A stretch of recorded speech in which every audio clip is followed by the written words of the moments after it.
கதை மணி மற்றும் மூங்கில் வனத்தில் நடந்த அதிசயம். மணி என்னும் சிறிய மாடு தனது அம்மாவுடன் வயலில் திரியும். மணி விளையாடிக் கொண்டிருக்கும்போது ஒரு அழகான நதி ஒட்டும் வழியை பின்தொடர்கிறது.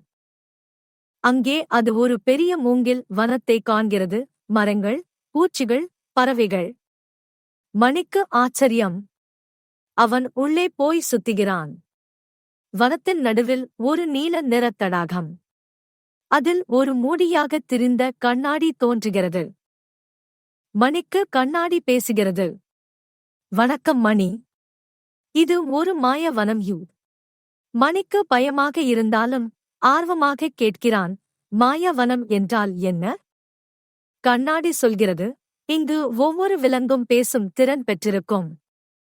அதன் பிறகு ஒரு கிளி வண்டியுடன் வந்து, வணக்கம் மணி. நாங்கள் உன்னை எதிர்பார்த்தோம் மணி. என்னை ஏன்? கிளி, இந்த வனத்தை காப்பாற்ற ஒரு நல்ல உள்ளம் தேவை. நீயே அதற்குரியவன். மணி குழப்பமாக இருந்தாலும் உதவ ஒத்துக்கொள்கிறான்.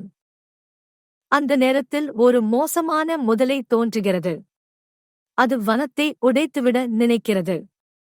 மணி தைரியமாக முதலைக்கு எதிராக நின்று பேசுகிறான். நீங்க இதை அழிக்கக் கூடாது.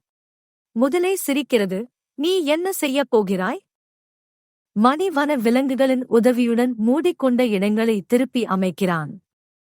விலங்குகள் ஒற்றுமையாக வேலை செய்கின்றன.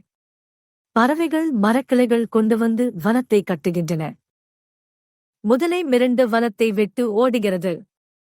வனம் மகிழ்ச்சியுடன் மீண்டும் சிரிக்கிறது. கண்ணாடி, மணி, நீ வனத்தின் நண்பன். மணி வீடு திரும்பி நண்பர்களிடம் கதை சொல்கிறான். ஒற்றுமை இருந்தால் எதையும் செய்ய முடியும்.